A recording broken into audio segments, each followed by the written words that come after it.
American engineers tested a captured Panther, discovered final drive failed after 150 kilometers. July 5, 1943. Kursk Salient, Soviet Union. 200 rebuilt Panther tanks from Panther Regiment von Lauchert, the 39th Panzer Regiment, prepared for their combat debut in what would become the largest tank battle in history. 184 Panthers were operational that morning, representing Germany's newest weapon, a medium tank mounting heavy tank armor and firepower that intelligence reports claimed would revolutionize armored warfare. Within 48 hours, only 40 Panthers remained operational. Within 2 weeks, operational strength collapsed to just 16%. The Panthers' catastrophic debut at Kursk would expose a fundamental contradiction in German tank design that Allied intelligence would spend the next 2 years systematically documenting, a contradiction between impressive specifications and catastrophic mechanical reliability that shaped the outcome of the war. The Panther emerged from Germany's desperate response to the Soviet T-34, a tank that shocked German forces when encountered in summer 1941.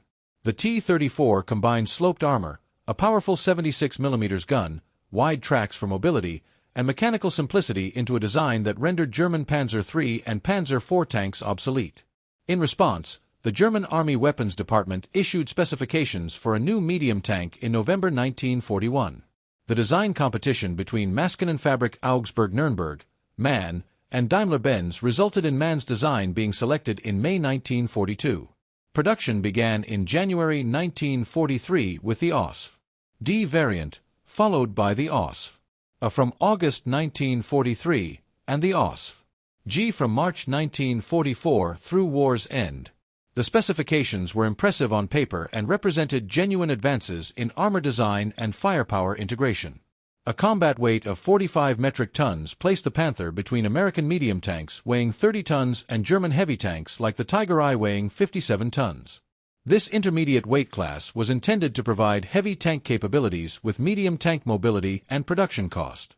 Frontal armor of 80 mm sloped at 55 degrees from vertical provided protection equivalent to approximately 140 mm of vertical armor, through the principle that sloped armor increases effective thickness relative to the projectile impact angle. This sloped armor design, copied from the Soviet T-34, represented a significant advance over earlier German tanks that used vertical armor. Side armor of 40 mm provided adequate protection against light anti-tank weapons and autocannon fire, but remained vulnerable to all Allied tank guns and medium anti-tank guns at combat ranges. The main armament, a 75 mm KWK-42L/70, represented the most powerful tank-mounted weapon in widespread service during 1943 and 1944. The designation L/70 indicates that the barrel length was 70 times the caliber, providing the extended barrel length necessary for high muzzle velocity. Muzzle velocity of 925 meters per second with standard armor-piercing ammunition provided penetration capability exceeding any Allied tank gun through 1944. At 1000 m range, the gun could penetrate 120 millimeters of armor, sufficient to defeat any Allied tank frontally. At 2000 m, penetration remained adequate to destroy Shermans through frontal armor, while Sherman guns at the same range could not reliably penetrate Panther frontal armor. This enormous advantage in effective engagement range gave Panthers the theoretical capability to destroy enemy tanks before coming under effective return fire, the fundamental principle of German tank gunnery doctrine. The Maybach HL-230P30 engine represented sophisticated German automotive engineering applied to military requirements. This water-cooled 12-cylinder gasoline engine, mounted in a 60 degrees V configuration, displaced 23.1 L and weighed 1,200 kilograms. Maximum output of 700 metric horsepower, equivalent to 690 imperial horsepower, occurred at 3,000 revolutions per minute. Normal operational output was 600 metric horsepower at 2,500 revolutions per minute to reduce wear and extend engine life. This power output provided a power-to-weight ratio of 15.6 horsepower per ton, comparable to medium tanks of similar weight. The engine consumed high-octane gasoline, requiring 74-octane minimum for reliable operation, a fuel grade that Germany struggled to produce in adequate quantities from synthetic fuel plants as the war progressed. The AK-7-200 transmission represented advanced engineering that provided capabilities exceeding most contemporary designs. 7 forward speeds allowed optimal engine speed selection for various terrain and tactical conditions. 1 reverse speed provided retreat capability, though reverse speed was limited compared to forward speeds. The transmission was designed to handle the power output of the Maybach engine under normal operating conditions. However, the 45-ton combat weight exceeded design parameters, placing stress on transmission components that contributed to premature failures. Transmission oil overheating was a persistent problem, particularly during extended cross-country movement or combat operations requiring frequent speed changes and high power output. Oil cooling systems proved inadequate for sustained high-stress operation, leading to thermal breakdown of lubrication and rapid wear of internal components. Maximum road speed of 46 km per hour provided tactical mobility comparable to other medium tanks. Cross-country speed of approximately 25 km per hour under favorable conditions gave the Panther adequate mobility for exploitation operations when mechanical reliability permitted sustained movement. Operational range of 260 km on roads assumed optimal conditions with proper maintenance and careful fuel management. Cross-country range of approximately 100 km reflected the dramatically increased fuel consumption and mechanical stress of off-road movement. Fuel capacity of 730 L required frequent refueling during sustained operations, creating logistics demands that German supply systems struggled to meet. Road fuel consumption of 2.8 L per kilometer meant that a 100 km road march consumed 280 L, requiring more than a third of the fuel capacity. Cross-country consumption of 7.3 L per kilometer meant that cross-country movement consumed the entire fuel load in approximately 100 kilometers, exactly matching the specified cross-country range. These specifications made the Panther theoretically superior to any Allied tank in service. The sloped frontal armor could defeat hits from American 75mm guns at all practical combat ranges. The long-barreled 75mm gun could destroy Sherman tanks at ranges exceeding 2,000 m, far beyond the effective range of Sherman return fire. British armor commanders in Normandy would describe the Panther as the finest tank in the European theater based purely on armor and firepower. German propaganda celebrated the Panther as proof of Aryan technical superiority, a weapon that would restore German dominance on the Eastern Front and repel the inevitable Allied invasion in the West. The reality revealed itself immediately at Kursk in the largest tank battle in history. German official reports documented the collapse with mathematical precision that shocked German military leadership and validated Soviet claims that German propaganda had dismissed as exaggeration. On July 5, 1943, 184 Panthers were operational from the 200 issued to Panther Regiment von Lauchert between June 23 and June 29. The regiment had spent the intervening week conducting final preparations, minor repairs, and crew training on the new vehicles. Morale was high despite concerns expressed by experienced maintenance officers who recognized that the Panthers had not undergone adequate durability testing. Tank commanders who had fought in earlier Panzer III and Panzer IV tanks praised the Panther's superior armor and firepower, believing these advantages would prove decisive in the coming offensive. The first day of combat revealed problems immediately. By July 7, after just 2 days of combat operations, only 40 Panthers remained operational. This catastrophic 65% loss rate occurred primarily from mechanical breakdown rather than enemy action. Final drives failed under the stress of cross-country movement through muddy terrain. Transmissions overheated and seized. Engines caught fire from fuel system problems. Cooling systems leaked, causing engine overheating that led to catastrophic failures. Tracks broke under the strain of the 45-ton combat weight. Suspension components fractured from terrain impacts that lighter tanks would have absorbed without damage. German maintenance units, overwhelmed by the volume of failures and lacking adequate spare parts, could not repair disabled Panthers fast enough to maintain operational strength. The German report dated July 20, 1943, compiled after the offensive had clearly failed, confirmed the extent of the disaster with bureaucratic precision. 41 Panthers remained operational. 85 were reparable by regimental-level maintenance if spare parts and time were available. 16 required repair in Germany because damage exceeded field maintenance capability. 56 had burned out from enemy action. 2 had been destroyed by motor fires unrelated to combat. The operational rate at the end of July was 16%, a figure so catastrophic that it triggered immediate investigations into what had gone wrong. Hitler personally demanded explanations, leading to investigations that blamed inadequate testing schedules rather than the fundamental design contradictions that actually caused the failures. The pattern established at Kursk repeated across every theater where Panthers deployed throughout the war. Operational availability rates. The percentage of tanks actually available for combat on any given day rather than undergoing maintenance or awaiting spare parts averaged between 35 and 40% throughout 1943.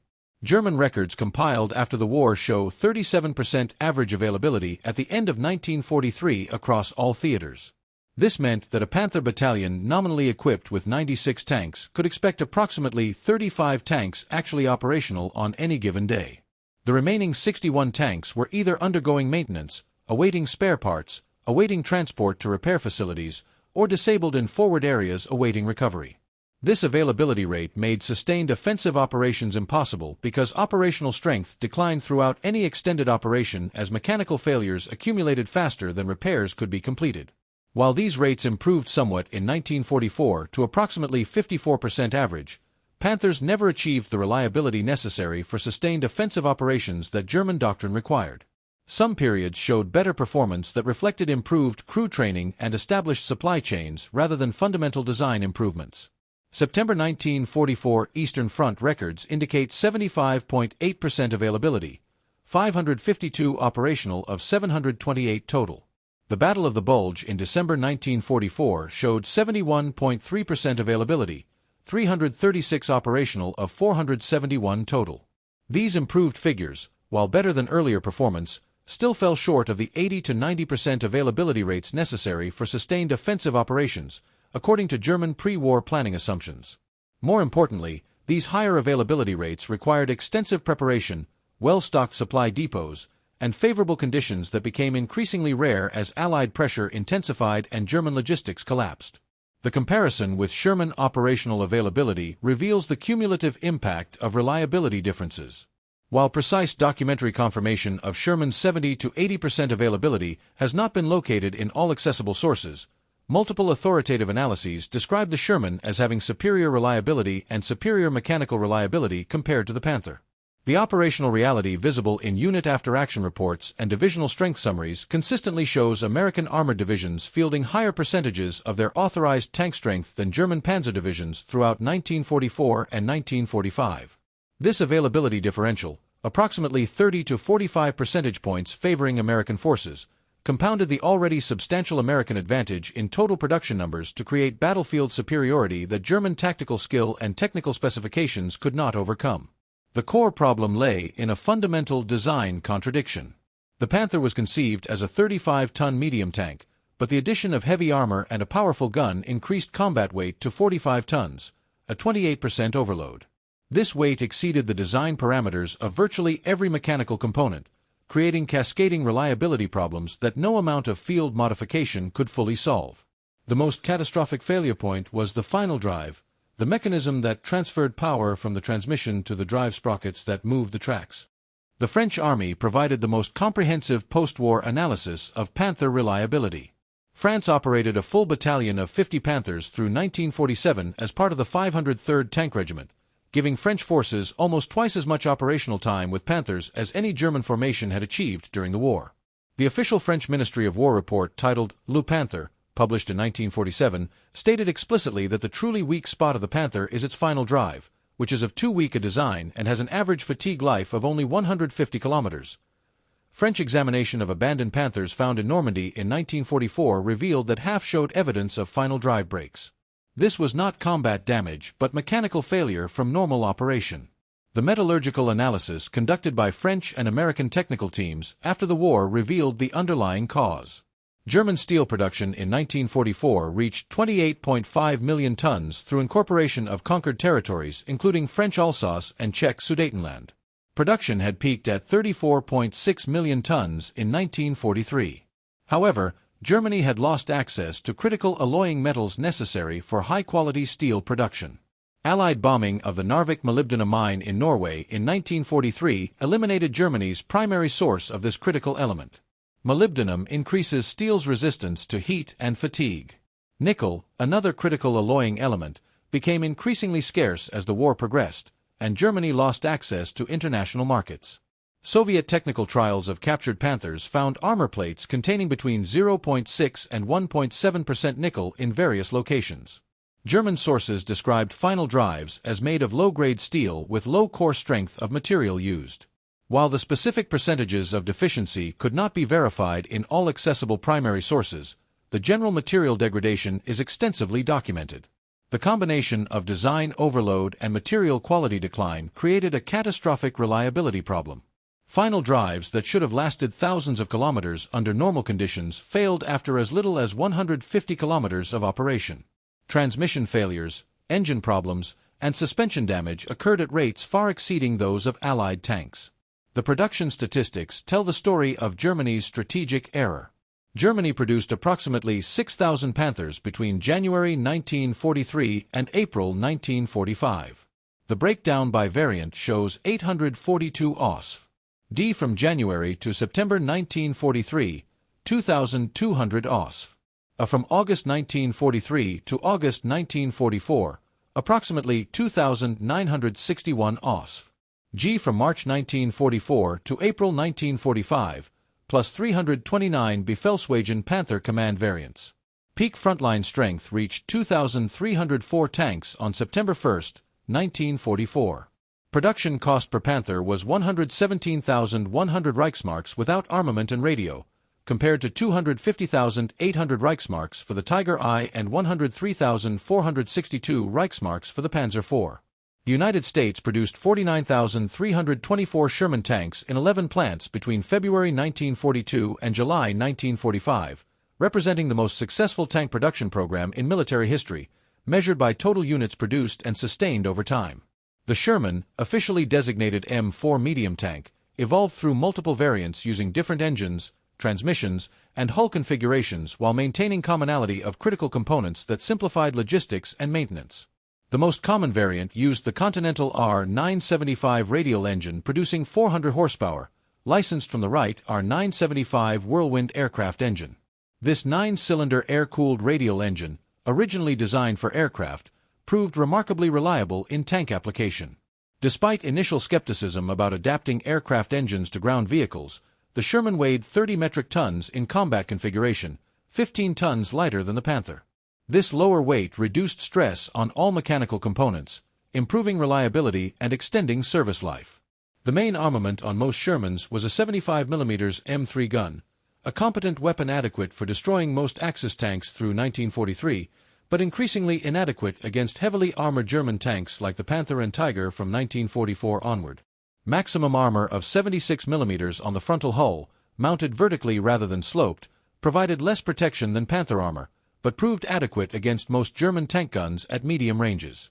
Maximum road speed of 40 km per hour, slightly slower than the Panther, provided adequate tactical mobility for American armored doctrine that emphasized sustained operations over maximum speed. The Sherman's true superiority lay not in specifications, but in reliability, maintainability, and production efficiency. The Continental R975 engine required minimal maintenance compared to the complex Maybach engine in the Panther. Oil changes every 250 hours of operation versus every 100 hours for the Panther reduced maintenance burden. Air cooling eliminated the complex cooling system that plagued Panther operations, removing an entire category of potential failures. The transmission, though less sophisticated than the Panther's 7-speed design, proved remarkably reliable and could be replaced in field conditions within 8 hours by trained maintenance crews. Final drives, conservatively designed with adequate strength margins, rarely failed under normal operating conditions. Suspension components using vertical volute spring bogies instead of interleaved road wheels could be maintained and repaired quickly without extensive disassembly. Production efficiency gave the Sherman overwhelming numerical advantages. The average Sherman required approximately 10,000 man-hours to produce in established factories operating at peak efficiency by 1944. The Panther required approximately 15,000 man-hours, 50% more labor for each unit. American factories used advanced production techniques, including extensive subassembly, standardized components across variants, and progressive assembly methods that minimized skilled labor requirements. German factories relied more heavily on skilled craftsmen to fit components that were less precisely standardized, increasing production time and costs. American production peaked at over 2,000 Shermans per month during mid-1944. German Panther production peaked at approximately 380 units per month, less than one-fifth of American output, despite Germany dedicating proportionally more industrial capacity to tank production. The operational consequences of these production differentials compounded over time.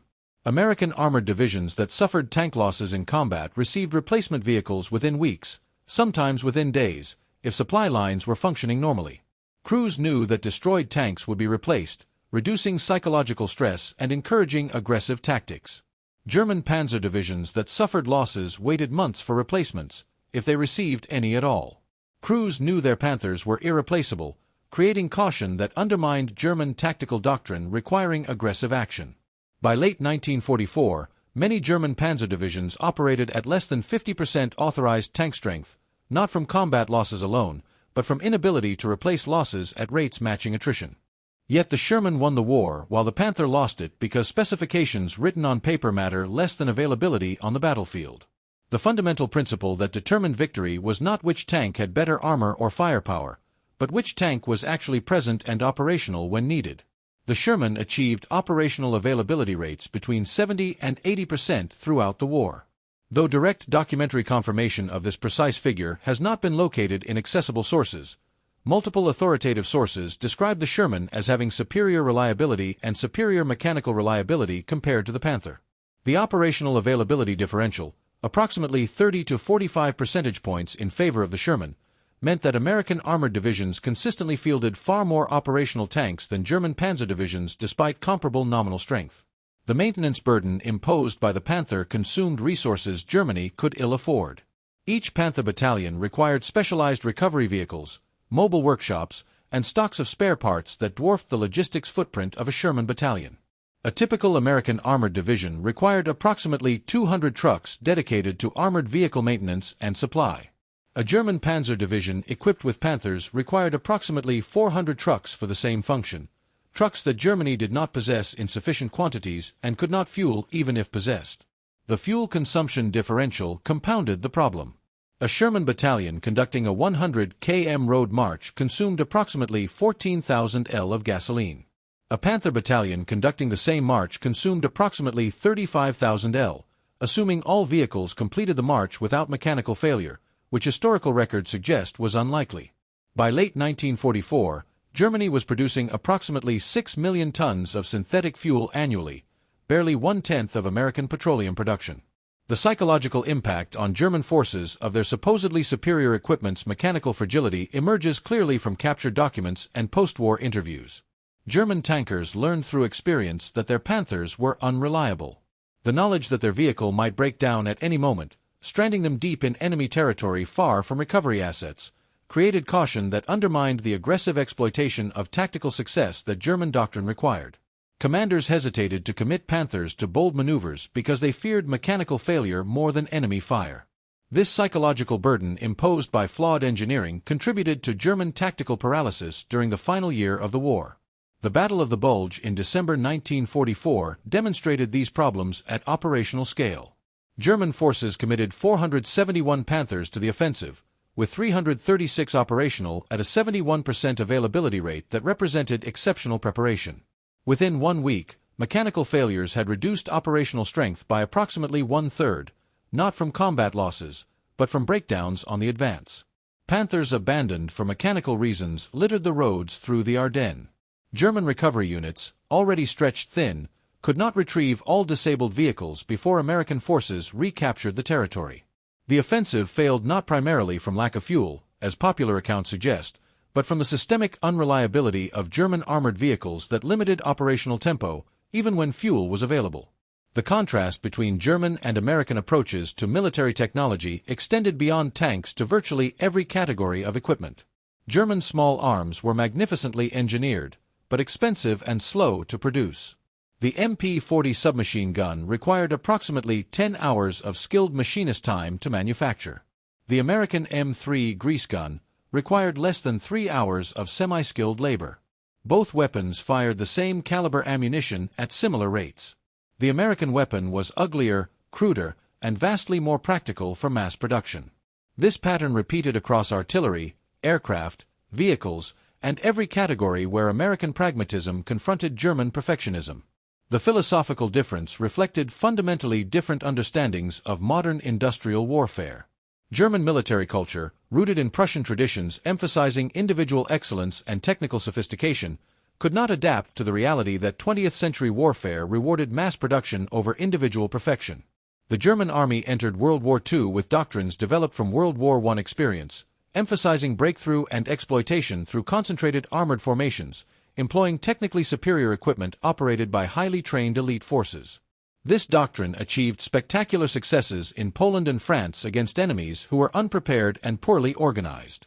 Against the Soviet Union and the United States, nations capable of absorbing initial defeats and mobilizing vast industrial resources, the German approach failed catastrophically. American military doctrine, informed by different historical experience and different industrial capacity, embraced mass production and logistical sustainability as primary virtues. The Sherman tank exemplified this philosophy. It was not the best tank by any specification. It was the best tank that American industry could produce in sufficient quantity, that American logistics could support in global operations, that minimally trained crews could operate effectively, and that field maintenance units could keep operational under combat conditions. These virtues, dismissed by German engineers as evidence of technical inferiority, proved decisive. The final accounting reveals the magnitude of Germany's strategic error.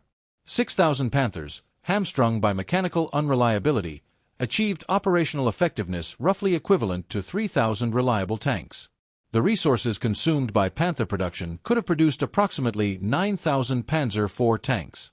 The Panzer IV, while inferior to the Panther in specifications, was mechanically reliable and adequate for combat against all but the heaviest Allied armor. 9,000 Panzer IVs, actually available for combat rather than awaiting maintenance, would have provided far greater military value than 6,000 temperamental Panthers. This conclusion is not speculation but mathematical certainty derived from operational availability statistics and production cost analysis. The strategic impact of this fuel shortage shaped German defensive strategy during 1944. German commanders knew their Panthers could not sustain mobile operations because fuel supply could not support sustained movement. This knowledge forced defensive tactics that surrendered initiative to Allied forces, exactly the opposite of German doctrine that required aggressive maneuver and exploitation. American forces captured their first Panthers in Tunisia during May 1943, though in limited numbers. The systematic capture of Panthers in operational condition occurred primarily during the Normandy campaign beginning June 1944. American ordnance units established enemy equipment evaluation teams attached to field armies specifically to identify, recover, and analyze captured German vehicles. These teams included mechanical engineers, metallurgists, and intelligence specialists trained to extract maximum information from captured equipment. The intelligence gathered from these teams informed tactical bulletins distributed throughout American forces, providing tank crews and infantry units with specific information about Panther vulnerabilities and recommended engagement tactics. American forces captured multiple Panthers in France and Germany during 1944 and 1945, with systematic recovery and analysis procedures that evolved throughout the campaign. It is believed that 14 captured Panthers were shipped to the United States for technical evaluation, though definitive shipping records have not been located in accessible archives. Most captured Panthers were scrapped after testing, with only 5 Panthers surviving in America today as museum pieces. Aberdeen Proving Ground in Maryland tested captured German vehicles during World War II, with documentation confirming that for more than a year, captured enemy vehicles had been arriving at the facility by January 1944. Panthers were eventually displayed at Aberdeen's Ordnance Museum collection, confirming United States possession and testing of multiple examples. However, specific technical reports from Aberdeen detailing 1944 Panther test procedures and results have not been located in fully accessible archives, leaving details of specific test protocols unclear from available documentation. The intelligence analysis of Panther capabilities and weaknesses influenced American tactical doctrine throughout the final 18 months of the war in Europe. Understanding that the Panther's 75mm gun could destroy Sherman's at ranges exceeding 2,000 meters, while Sherman's 75mm guns could not reliably penetrate Panther frontal armor at any range, American doctrine emphasized tactics that exploited Panther weaknesses rather than confronting its strengths. Tank destroyer doctrine, built around the 3-inch gun mounted on M10 Wolverines and later the 90mm gun on M36 Jackson tank destroyers, provided the primary anti-Panther capability. These vehicles, more lightly armored than tanks but mounting more powerful guns, were positioned in defensive positions where they could engage Panthers at extended ranges or from ambush positions targeting vulnerable side armor. Infantry anti-tank tactics evolved rapidly as American forces gained experience fighting Panthers. The 2.36-inch bazooka, effective against earlier German tanks, proved inadequate against Panther armor. Tactical bulletins distributed to infantry units emphasized that bazookas should target side and rear armor at close range, not frontal armor. Infantry units learned to allow Panthers to pass their positions, then engage from behind where armor was thinnest and ammunition stowage was vulnerable. Close assault tactics using satchel charges and sticky bombs required courage bordering on recklessness, but proved effective when properly executed. American infantry casualties from Panther engagements remained high throughout the war, but the kill ratio improved steadily as troops learned and applied effective tactics distributed through training and tactical intelligence bulletins. Artillery became the most effective American counter to Panthers, not through direct fire, but through indirect fire and mobility denial. Forward observers learned to call artillery fire on disabled Panthers that German recovery units could not immediately retrieve. American artillery doctrine emphasized rapid response to fire missions, with battalion-level artillery capable of delivering concentrated fire within 5 minutes of observer request. Panthers disabled by mechanical failure, immobilized by terrain obstacles, or simply stopped to engage American forces, became targets for artillery concentrations that destroyed tanks or forced crews to abandon vehicles. The psychological effect on German tankers was significant. Panther commanders learned that stopping for any reason invited artillery fire that their armor could not protect against. This knowledge created pressure to keep moving, exactly the operational tempo that Panther mechanical reliability could not sustain. Air power provided additional capability against Panthers, though direct air-to-ground attacks on individual tanks proved less effective than popular accounts suggest. Tactical aircraft armed with rockets and bombs achieved modest success rates against moving tanks. The primary value of air power against armored forces was interdiction, attacking supply columns, fuel trucks, repair facilities, and other supporting infrastructure that sustained Panther operations. A Panther without fuel, spare parts, or recovery capability was as useless as a destroyed Panther. American air superiority over European battlefields by mid-1944 meant that German armored forces moved primarily at night to avoid air attack, further straining mechanical reliability and complicating logistics. The cumulative effect of air interdiction on German armored operations exceeded the direct destruction of tanks through ground attack. The systematic intelligence analysis conducted by American and British technical teams examining captured Panthers produced detailed reports that were distributed through intelligence channels to commanders at division and corps level. These reports included specific technical specifications, armor thickness measurements from multiple angles, penetration data for various weapons at various ranges, photographs of vulnerable points, and recommended engagement tactics.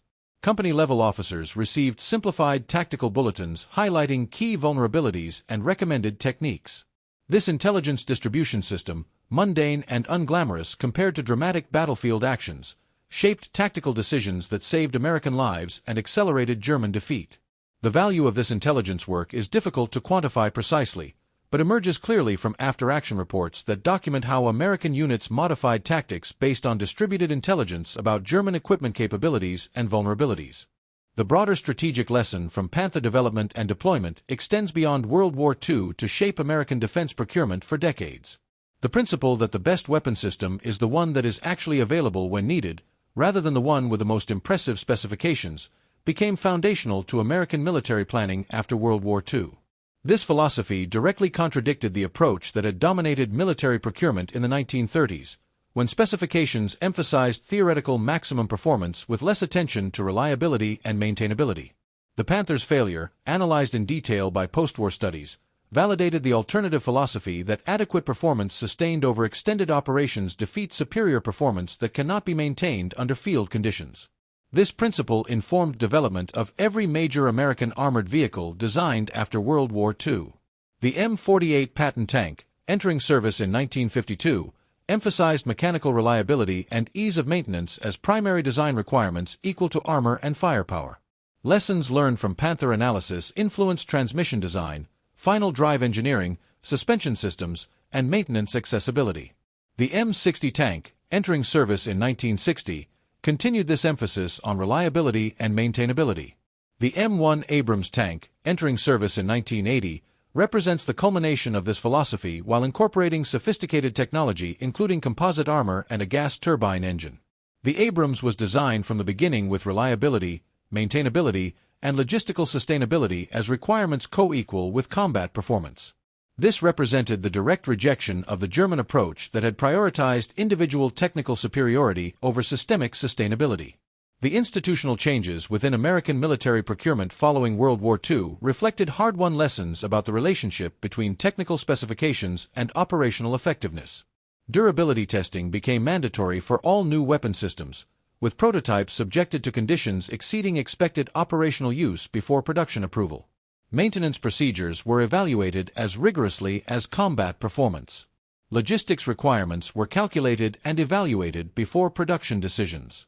Supply chain sustainability became a procurement criterion. These changes, revolutionary at the time, are now so thoroughly integrated into military procurement that their origin in World War II lessons about German over-engineering has been largely forgotten. The Panthers' failure created the framework for successful American weapon development that continues to the present day. Universities teaching courses in engineering management continue to use the Panther as a case study in how not to develop complex systems. The case study examines requirements creep, the process by which additional capabilities are added during development without proportionally increasing the design parameters of supporting subsystems. Business school students study the Panther as an example of how an organization's cultural values can undermine effective decision-making. German military culture valued technical sophistication and engineering excellence, leading to design decisions that produced sophisticated systems unsuited to the operational environment. American military culture valued pragmatism and results, leading to design decisions that produced crude but effective systems suited to sustained operations.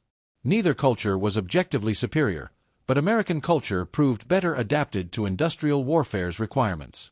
The lesson extends beyond military applications into any domain where reliability, maintainability, and sustainability matter as much as raw performance. The comparative analysis of German and American tank production reveals the mathematical inevitability of German defeat once both nations committed to total industrial mobilization. Germany's decision to produce 6,000 complex Panthers rather than 9,000 simpler Panzer IVs represents the kind of strategic error that compounds across an entire military-industrial system. Similar errors occurred in aircraft production, where Germany produced sophisticated fighters requiring extensive maintenance rather than adequate fighters in greater numbers.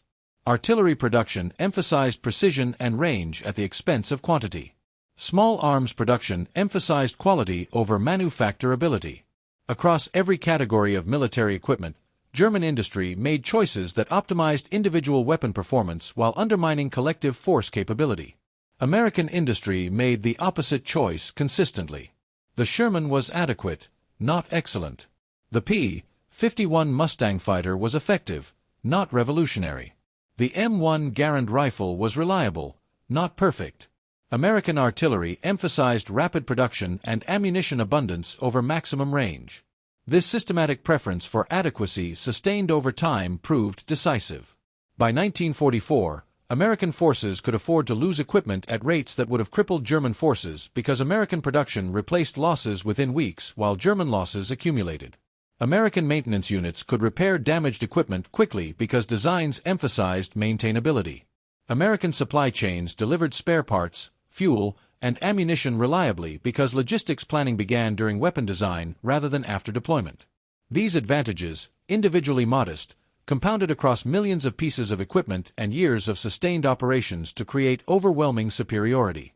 The Panther today represents a fascinating historical paradox that extends beyond simple technical analysis to encompass fundamental questions of culture, doctrine, strategic decision-making, and the nature of modern warfare.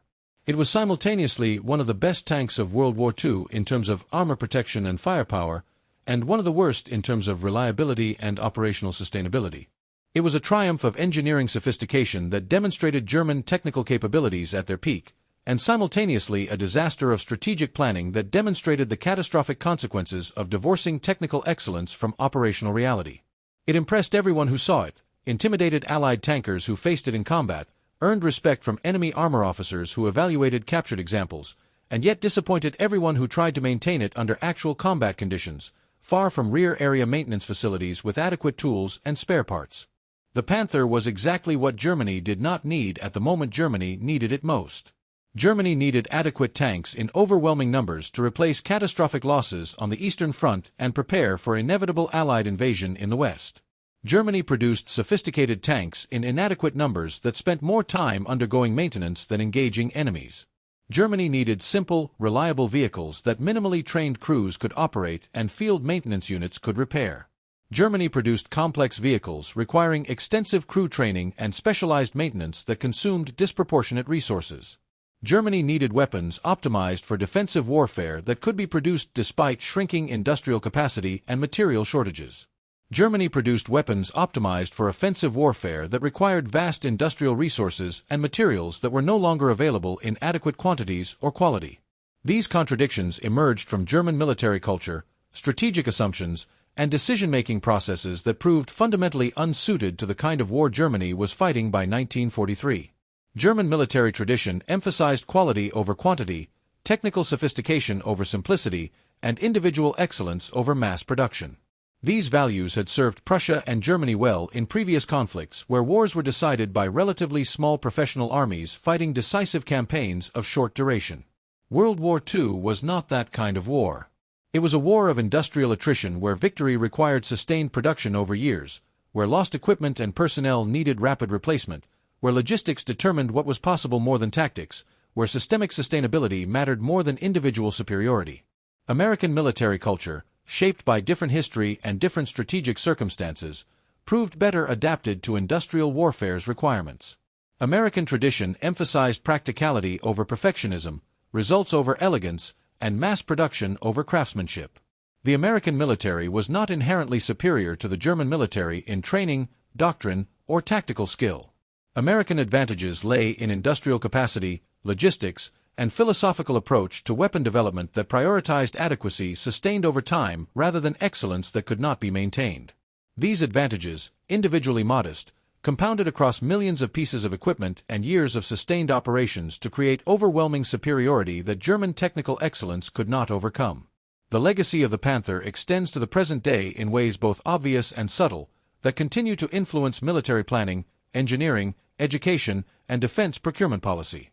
Every American armored vehicle design since World War II incorporates lessons learned from systematic analysis of captured German tanks, the emphasis on reliability over raw performance, the focus on maintainability and logistical sustainability, the understanding that the best weapon system is the one that is actually available when needed rather than the one with the most impressive specifications.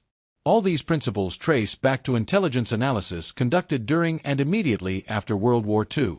These lessons, purchased at terrible cost in American and Allied lives, saved countless additional lives in subsequent conflicts where reliable equipment proved decisive.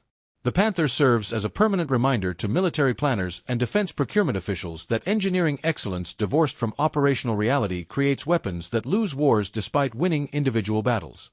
It stands as testament to the principle that in modern industrial warfare, systemic sustainability defeats individual superiority when sustained over extended operations.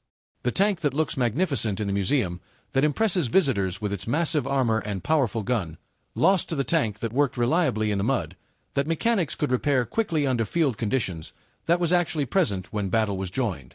These lessons remain relevant to contemporary defense planning, where technological sophistication must be balanced against reliability, maintainability, production feasibility, and logistical sustainability.